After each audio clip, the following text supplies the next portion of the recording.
New Harvard Youth poll is out this morning, and it's painting a pretty pessimistic picture of how young adults feel about the state of our nation and more. Hello there. Today we have a generational video for you because this is technically an FAFO on a generational scale. So Gen Z, and yes, I am going to say Gen Z throughout this whole video, so get used to it, are waking up to the grim reality of a Trump presidency. And let me tell you, it's a ruder awakening than Robert Downey Jr. had in 1996. And to be fair, it's not just the Trump presidency, it's life, the universe, and everything. And who can blame them? Keep watching as I'm going to break down what this data means for Trump, and maybe how society can make things better for younger generations. And, just everybody in general who lives in its deeply troubling times. Before we crack on, subscribe to Really American if you want to keep up to date on just which group of people hate Donald Trump this week. I'm going to roll the tape in just a second, but let me just quickly explain exactly what Gen Z is, just in case you aren't as hip and as cool and as young as I am.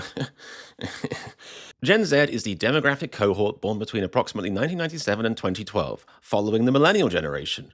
A very difficult generation to follow, if I say so myself. Also known as digital natives, they are the first generation to grow up with the internet and smartphones, which has shaped their identity and values in much the same way that you can shape dog shit into a middle finger if you try hard enough. So basically, Gen Z is people who are roughly between the ages of 13 and 28. That's right, Gen Z's starting to kick 30's door down, which is enough to make the rest of us feel fucking ancient. So anyway, Harvard University just released their 25th annual Putnam County Spelling Bee. That's not right. 25th annual youth poll. There we go. And the results are, well, see for yourself. New Harvard Youth poll is out this morning, and it's painting a pretty pessimistic picture of how young adults feel about the state of our nation and more. The poll finds only 13% of younger Americans believe the country is headed in the right direction.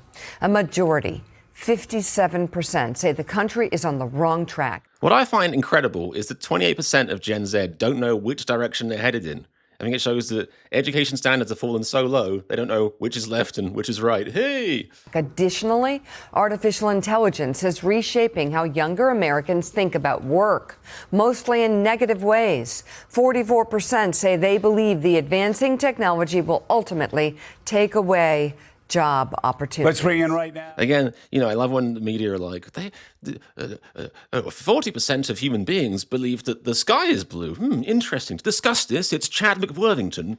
Now, there's an interesting article about AI, which I don't think this video really goes into, but this article I found does. It says 59% of Gen Z see AI as a potential threat to their future job prospects, far more than immigration, 31%, which is really interesting. I mean, if Gen Z's more worried about AI than immigration, maybe ICE have the wrong targets? Maybe ICE should be running around taking down any obnoxious tech bro AI CEOs they find, or jumping on the back of helpless robots. I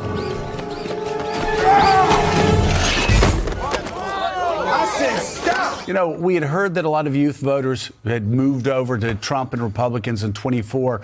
That's evaporated in 25, hasn't it? How badly has it evaporated, and why? Evaporated as in there was a puddle of FA, it FO'd everywhere else.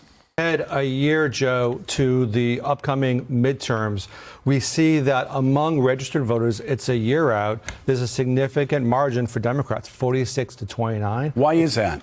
Well, because of the numbers Mika just showed, right? The right track, the wrong track numbers. That's not what he was asking, though. Deep concern about the economy. Joe, I've been here many times. We talked about the stress that young people feel. Today, it's more fear than stress. You have the deep economic concerns. You have concerns exacerbated by AI that we just mentioned. Not only is it seen as a threat to future job opportunities, but it's also seen as kind of sucking the meaning out of work. It is interesting when sort of mainstream media figures sort of say it a bit like it is, quite bluntly. It's like, they're not just anxious, young people are on the floor shaking, having violent panic attacks and throwing up as they know that their future is utterly doomed. We know about the distrust in institutions, but younger people in this survey say they're not trusting each other to have meaningful conversations about their future. Adding to that, I've been reading about how they don't trust news organizations. They don't even follow the news. They seem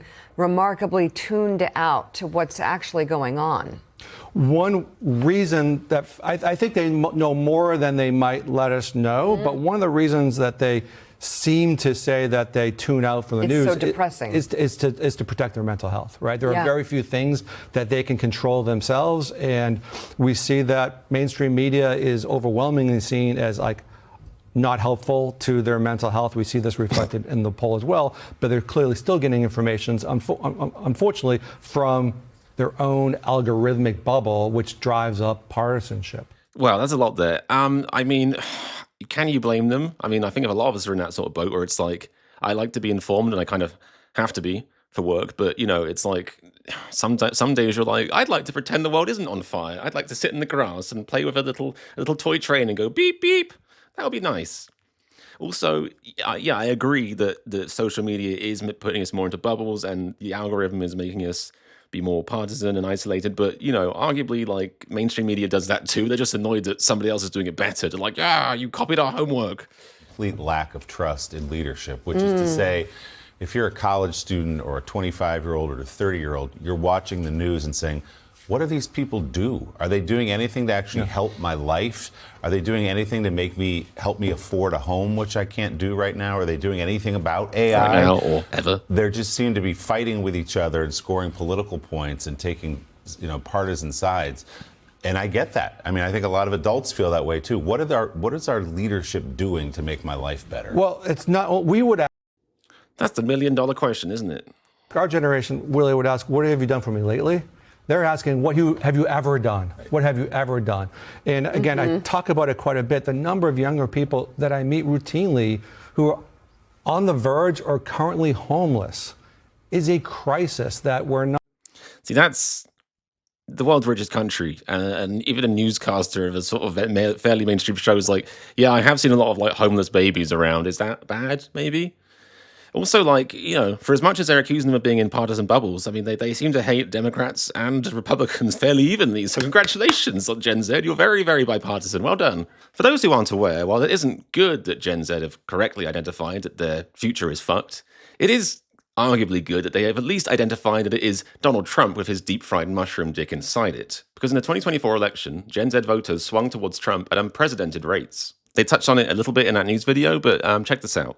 Despite the conventional wisdom that young people are more progressive than the generations before them, President Donald Dixie Trump grew increasingly popular with young men, while young women moved to the left. What's really noteworthy is that 2024 was the best youth turnout for Republicans since 2008, and challenged the idea that young people are just inherently more progressive. I'm not personally sure if it's true that young people are inherently more progressive. Maybe it's more accurate to say that young people are just less afraid of change, but that can be influenced in either direction. I don't want to sound patronizing because the following is true of many voters across every generation. They know that something's wrong, they just don't necessarily know what. Much in the same way that a baby might not know what hunger is, but they do know they're ready to throw their fucking toys out the pram about it. And MAGA, to their slimy, Weasley credit, seized upon this uncertainty and dissatisfaction in the 2024 election, and met them right at their level, seizing upon memes and even having Trump appear on that literal bell end and human menstrual cap Joe Rogan's podcast. I could go on a whole rant here about fragile masculinity and the average man's anguish at giving up hard-earned, baked-in gender bigotry. Played a role in the last election too, but that would make this video way too long, and I don't know who's ready to hear that right now. But the point is, once again, women did all the heavy lifting for Gen Z, and now have to be like, told you so, as nothing changes, everything gets worse, and even human mammary gland Joe Rogan is starting to have buyer's remorse. Of course, this report isn't great news for Democrats either, nor should anyone really be shocked that Gen Z, and others, are losing faith in them. A lot was said back then about the Dems' awkward strategy of pointing to how Biden had improved the economy, which, while it was technically true, if those improvements can't be felt by the common Joe, then it once again points to something being deeply wrong in the system. Democrats need to stop resisting change, they need to stop sliding to the right. Slide to the right! And chasing Republicans in an endless race to the bottom. They need to embrace younger, energizing figures like AOC and Mamdani, because no matter what you think of their politics, they are at least suggesting real solutions and real change. And also, in Europe, their policies aren't even that radical. The political cha-cha slide here is crazy. Plus, people like Mamdani understand better how to connect with the youth. On October 3rd, he asked me what day it was. What day is it? It's October 3rd. And you know what that means? You only have 3 weeks left to register to vote. So if you just turned 18, still registered at your parents' address, or just never registered at all, you have to change that by October 25th if you want to vote for me in November. The easiest way to do that is to go to ZahranforNYC.com/register. You can also find out I get this brand new sticker. Andrew Cuomo doesn't even go here. But instead of peddling anger and hate, he's peddling actual ideas to improve society. I mean, it can't hurt to try, right? Because the answer to the question, why is it in the 1960s houses and food and schooling and breathing were affordable, but not now, can't be, just 'cause.